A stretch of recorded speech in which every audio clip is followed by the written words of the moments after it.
Comment protéger son corps énergétiquement contre les attaques? C'est une très bonne question. Ça revient essentiellement à augmenter en vibration. Mais pour donner plus de détails, c'est quoi? C'est augmenter la vibration de son temple. Donc par rapport à sa santé, dans un premier temps, avoir un corps le plus alcalin possible, parce que c'est comme ça qu'on peut faire passer du coup la lumière et les informations de manière beaucoup plus subtile par rapport à tous nos corps. Et à partir de là, on peut avoir l'intuition et justement avoir le drive pour encore mieux justement vivre notre journée spirituelle, mais encore être mieux en harmonie avec nous-mêmes. Mais ça va au-delà de ça. Au-delà même de juste prendre soin de son temple, ça va également en fait d'avoir la foi et de connaître les lois. Vous connaissez cette phrase qui dit des êtres sans foi ni loi. Et ben c'est exactement un des meilleurs moyens pour justement pour être susceptible d'avoir des attaques. Pourquoi? Parce que lorsqu'on a la foi, ça permet, une fois qu'on a la lumière et la conscience qui est élevée par rapport à nos corps, de commencer à l'entretenir et de faire justement ce lien avec la source. Et c'est ça qui fait en fait qu'on est indestructible sur d'autres plans, dans le plan astral, éthérique. Et donc on ne peut pas être attaqué. C'est pourquoi vous pouvez voir que beaucoup de personnes, même s'ils ne sont pas spirituels, mais qui quand même suivent un peu quand même la doctrine de certaines religions, peuvent avoir une certaine forme de protection contre des attaques. Parce qu'ils ont en fait la foi qu'il y a quelque chose de plus grand. Rien que ça déjà, ça permet en fait à des esprits du bas astral de ne pas pouvoir vous atteindre. Lorsque vous reconnaissez encore mieux votre lumière et votre âme, vous allez encore à un autre niveau.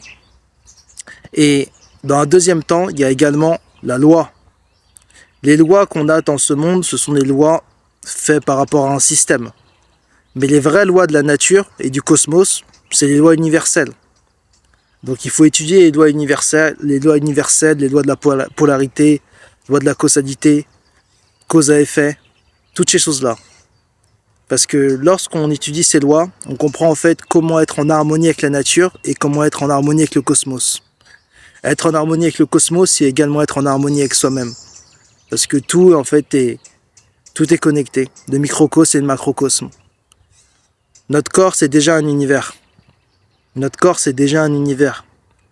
Et donc si on comprend, aussi bien par rapport à l'astrologie, où on comprend les lois universelles, comment cela fonctionne, comprendre que tout est énergie, fréquence et vibration, ça nous permet, au-delà d'avoir la foi, de savoir encore mieux comment opérer pour avancer dans ce monde. Donc oui, avoir un temple propre, c'est pas tout. Il faut avoir cette connexion. Et plus vous allez suivre votre intuition, plus vous allez commencer à aller dans ce chemin de connaissance, déjà vous allez le sentir que vous-même, vous allez avoir comme un appétit lorsque vous avez allumé notamment votre glande pinéale et que vous commencez en fait à vibrer à des fréquences plus élevées, vous allez avoir un appétit pour la connaissance.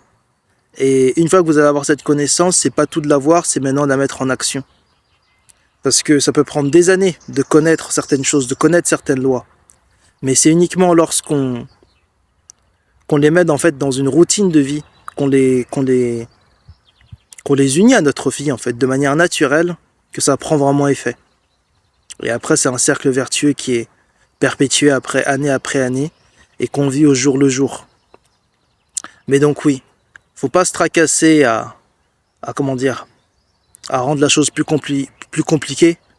C'est très simple, c'est prendre soin de son temple, avoir la foi, connaître les lois universelles, et surtout en fait, avec cette connaissance, mettre ce savoir en action de manière quotidienne, tous les jours. Et plus vous allez le faire, plus le lien va être beaucoup plus fort et vous allez même vous-même encore monter encore davantage en vibration.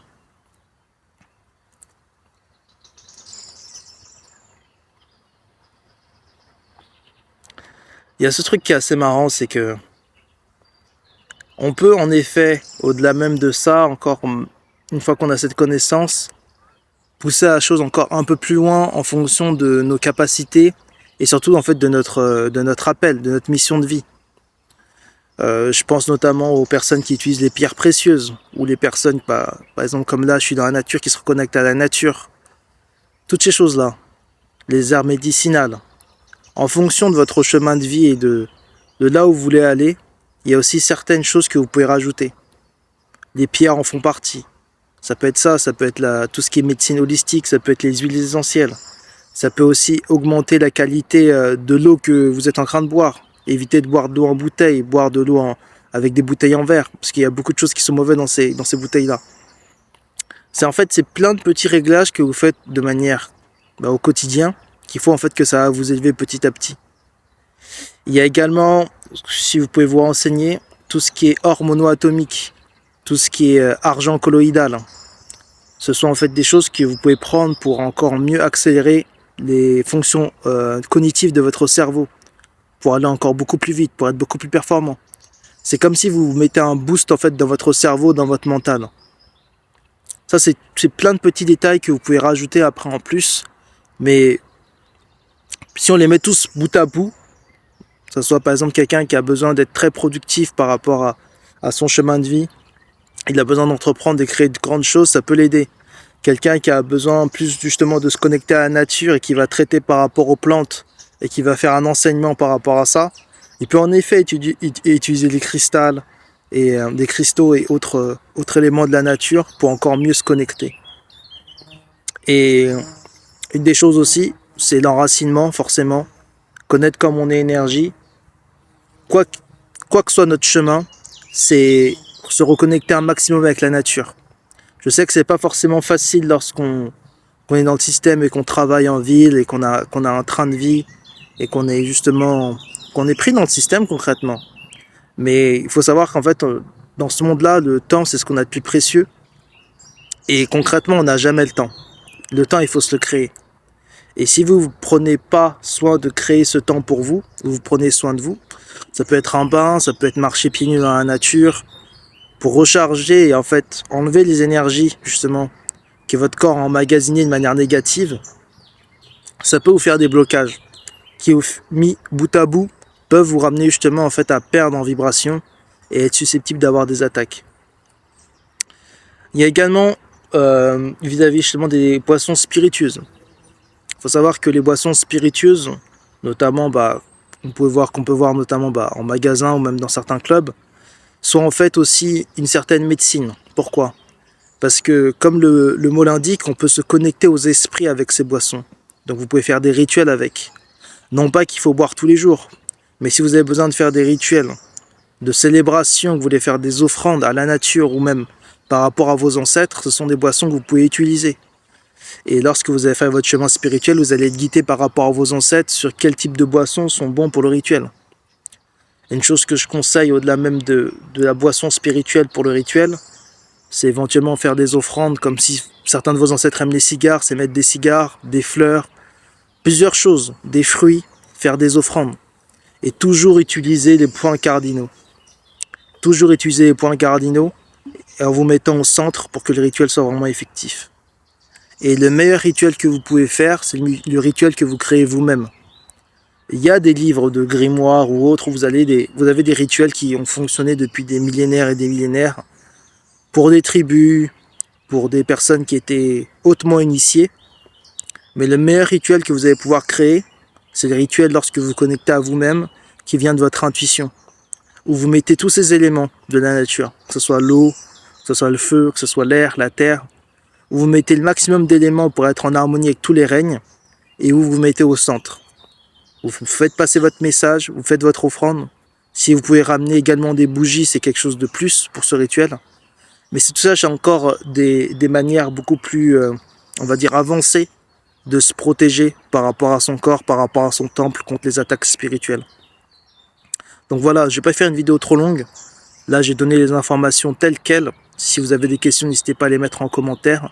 Mais c'est déjà des informations qui sont quand même assez très capitales, justement par rapport à son évolution et à sa protection. Et donc si vous mettez juste ces choses en place déjà, vous allez être protégé contre toutes ces attaques. Bien sûr, il y a également votre environnement qui va jouer. Lorsque vous faites votre chemin spirituel, vous allez devoir vous détacher de certaines personnes et vous rapprocher d'autres personnes. Votre cercle va être beaucoup plus restreint, mais c'est pour votre protection. Parce que votre énergie, elle est sacrée et tout le monde ne mérite pas d'être en présence de votre énergie. Et tout le monde ne mérite pas, justement, de partager votre énergie. En revanche, les personnes qui sont élevées comme vous sur la même vibration, qui sont authentiques et qui ont cette vitalité et qui ont cet appel, vous allez les reconnaître sur votre chemin. Et croyez-moi que vous allez être guidés même vers ces personnes pour tous les deux vous apprendre et continuer à évoluer tout simplement. Donc voilà, je vais pas faire une vidéo trop longue. Prenez soin de vous. Voilà des manières de vous protéger contre les attaques.